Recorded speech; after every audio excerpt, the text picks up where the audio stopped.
The delegate from Buckingham, Delegate Garrett. Thank you, Mr. Speaker. I rise for a point of personal privilege. Delegate has the floor. I like you guys. We like you too. All of you, almost. Sometimes. That was a joke. But for sure, there's nobody in here I hate. There's nobody who I wish were dead. There's no one who, if they were missed by an assassin's bullet, I would say, gee, I wish the shooter had better aim. I wouldn't laugh at the meme. I wouldn't share it. I support President Donald Trump, and I have since 2016 when he became my party's nominee. But never, not once ever, have I called myself MAGA. You can look for it. You can check the video. It doesn't exist. And it's understandable because Marxist philosopher Saul Alinsky said, first isolate, then ridicule. Create something that's so reprehensible that no person would choose to identify as it, and it has been done. So, MAGA became a dirty word. Lies, rhetoric, hyperbole.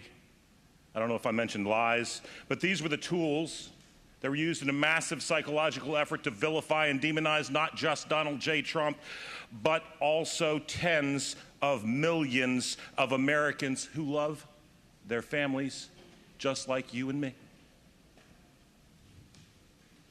Violent rhetoric, phony impeachments, lawfare without a legal leg to stand on, character assassination, all these things led all of our favorite commentator Tucker Carlson to say about a year ago, we are careening towards an assassination attempt on President Donald Trump. Because what else could they do?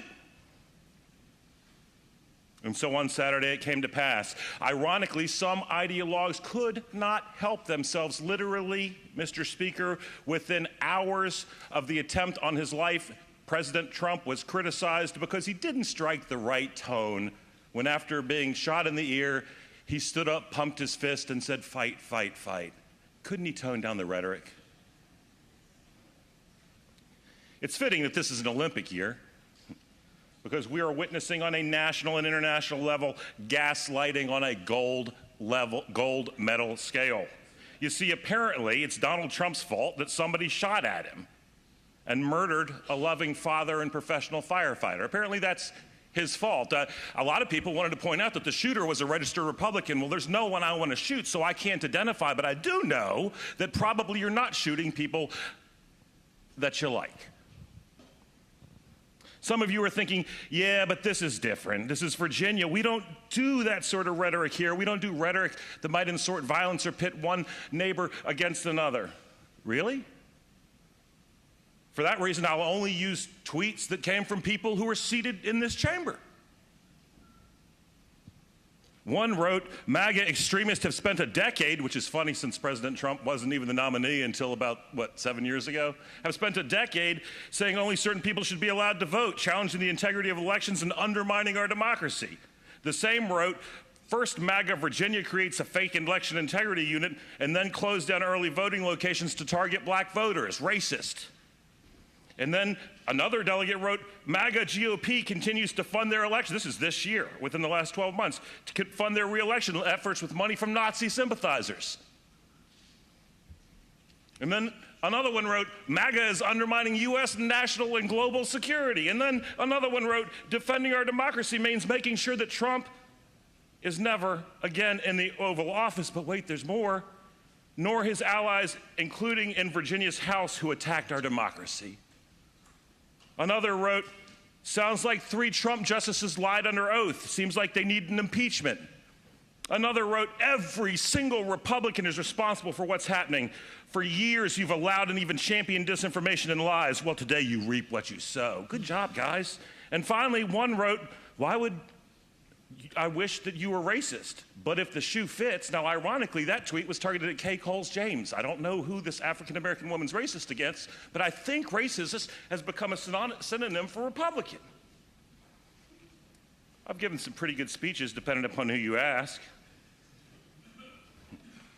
But I've never once accused Democrats of being a threat to democracy, or racist, or Nazis, I could keep going. So we've heard calls to turn down the temperature. We can't turn down the temperature. Someone else is controlling the thermostat. President Biden, in his first interview with Lester Holt following the assassination attempt, said we need to turn down the temperature, and literally in the next paragraph began to repeat the same very lies that created the rhetoric that led to this violence. Is there no other narrative? Today I call on you, my colleagues, to walk back the hateful rhetoric. Walk it back. Take down the tweets. I call on you to campaign on substantive ideas rather than by attacking millions with whom we disagree. Talk about issues, attack issues, not people. Please, because our words have an impact, and they may not have the impact that you hope for. You see, as many in this room and the national media have vilified the phrase MAGA and followed Alinsky's rules to isolate and ridicule and caused people, even myself, to never ever into a microphone say, I'm MAGA. Perhaps you've made it stronger.